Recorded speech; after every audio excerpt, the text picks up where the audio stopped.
Good morning students. मैं doctor Swati Sharma, government college Jaipur से।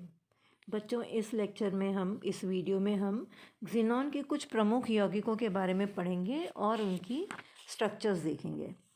आज हम इस वीडियो में ज़ीनॉन डाइफ्लोराइड के बारे में पढ़ते हैं।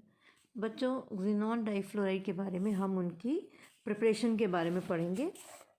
इनकी विरेचन की विधियाँ, हमारे पास मुख्यतः 3 विधियाँ हैं, जिसमें हम ये देखेंगे। पहले भी हमने पढ़ा कि ज़ीनॉन जो है वो फ्लोरीन से सीधी अभिक्रिया करती है। ज़ीनॉन केवल फ्लोरीन से सीधी अभिक्रिया करती है। तो यहाँ पे हम इसके सिंथेसिस में, इसके विरेचन में देखेंगे कि ज़ीनॉन डाइफ्लोराइड बनाने के लिए हम ज़ीनॉन के एक्सेस में, आधिक्य में, फ्लोरीन के सीधे संयोग से, कॉम्बिनेशन से ही ज़ीनॉन फ्लोराइड बना लेते हैं। ज़ीनॉन प्लस फ्लोरीन, इसके कॉम्बिनेशन के लिए, इसके संयुग्मन के लिए, इसके यौगिक प्राप्त करने के लिए हमें इस पे लगाना पड़ता है हाई प्रेशर और इसमें से मरकरी आर्क पास करनी पड़ती है, तो हमें ज़ीनॉन डाइफ्लोराइड मिलती है। दूसरा मेथड है ज़ीनॉन की O2F2 से रिएक्शन कराकर। O2F2 से अभिक्रिया कराने के लिए ज़ीनॉन लेते हैं, O2F2 लेते हैं और इस पर हम 160 केल्विन यानी 433 डिग्री सेंटीग्रेड टेम्परेचर देते हैं। जब हम इसको, तो हमें xenon difluoride XeF2 plus oxygen प्राप्त होती है। तीसरे मेथड में हम ज़ीनॉन और फ्लोरीन के मिश्रण को 680 केल्विन पर निकेल की नली में से पास करते हैं, प्रवाहित करते हैं और हमें XeF2 मिल जाती है। नेक्स्ट थिंग, इसको इक्वेशन की फॉर्म में भी देख लीजिए। XeF2, Xe प्लस F2 को निकेल की नली में से पास करना है 680 केल्विन पर, तो हमें XeF2 ज़ीनॉन डाइफ्लोराइड प्राप्त हो जाएगा। इसकी प्रॉपर्टीज़ देखेंगे तो हमें पता चलेगा कि ज़ीनॉन डाइफ्लोराइड एक वाइट कलर का सॉलिड कंपाउंड होता है, श्वेत ठोस होता है, जो किस में सॉल्युबल है? लिक्विड हाइड्रोजन फ्लोराइड में। इसका मेल्टिंग पॉइंट 413 केल्विन है और ये आसानी से सबलाइम हो जाता है, ऊर्ध्वपातित हो जाता है। इसका मतलब एक एटमॉस्फेरिक प्रेशर पर ज़ीनॉन फ्लोराइड जो है वो ठोस से सीधे गैस अवस्था में आ जाता है और ये क्रिस्टलाइन होता है। ज़ीनॉन फ्लोराइड की हाइड्रोजन और आयोडीन से रिएक्शन इस प्रकार होती है।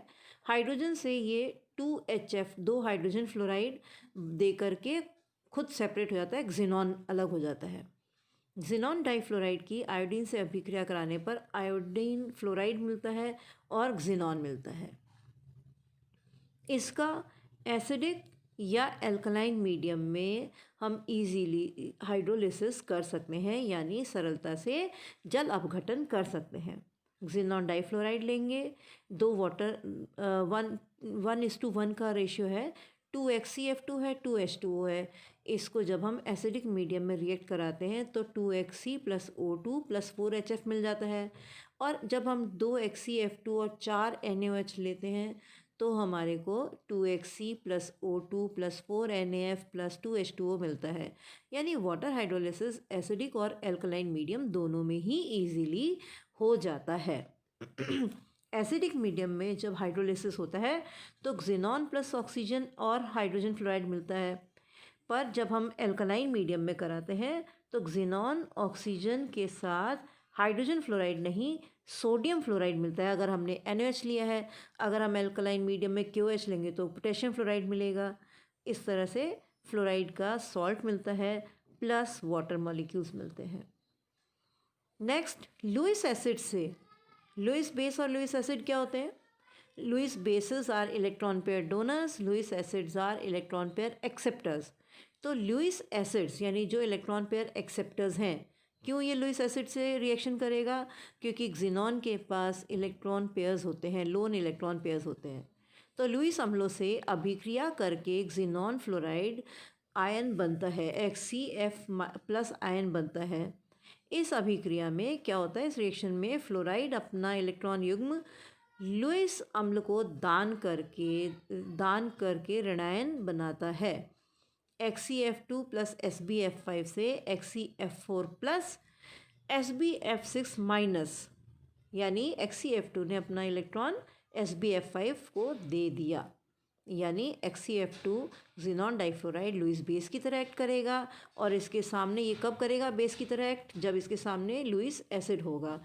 तो यहाँ पे SbF5 लुईस एसिड है और XeF2 लुईस बेस है। SbF5 इलेक्ट्रॉन पेयर एक्सेप्टर है, इसीलिए SbF5 जो है वो SbF6 माइनस में कन्वर्ट होता है। एक फ्लोरीन जो है with electron negative charge F minus fluoride जो है वो SbF5 पे अटैच हो जाता है। XeF2 XeF प्लस में कन्वर्ट हो जाता है और SbF5 SbF6 माइनस में कन्वर्ट हो जाता है और इसका सॉल्ट बन जाता है, complex salt. XeF2 plus AsF5 similar reaction XeF plus and AsF6 minus बना देते हैं। अब कुछ अभिक्रियाओं में ज़ीनॉन नाइट्रोजन बॉन्ड का फॉर्मेशन होता है। कौन सी रिएक्शंस है? XeF2 plus HnSO2F FXCnSO2F plus HF देते हैं। XeF प्लस AsF6 माइनस जो हमने ऊपर बनाया था, देखा था रिएक्शन में, उसका अगर हम CH3 मिथाइल साइनाइड से रिएक्शन कराएं तो CH3CN XeF plus AsF6 minus जैसा कॉम्प्लेक्स कंपाउंड बनेगा। नेक्स्ट रिएक्शन होगी एल्कीनो से रिएक्शन में डबल बॉन्ड पर फ्लोरीन का एडिशन होता है और डाईफ्लोरो एल्केन कंपाउंड्स बन जाते हैं। कैसे?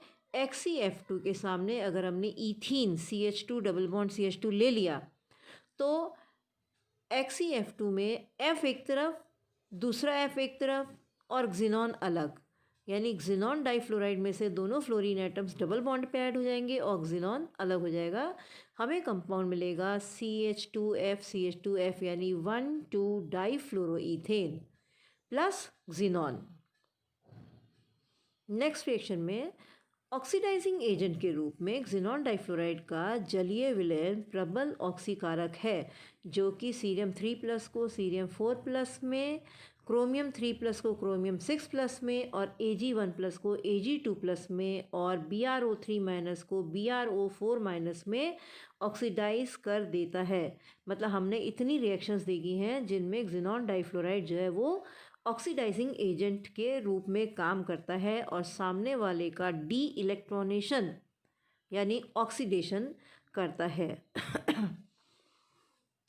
तो इसके रिएक्शंस हैं xenon XeF2 plus H2 2HF plus Xe मिला, XeF2 प्लस 8NH3 से 3Xe plus 6NH4F plus N2 मिला, XeF2 प्लस Ki से एक ज़ीनॉन अलग हो जाएगा, 2KF मिलेगा प्लस आयोडीन मिलेगा।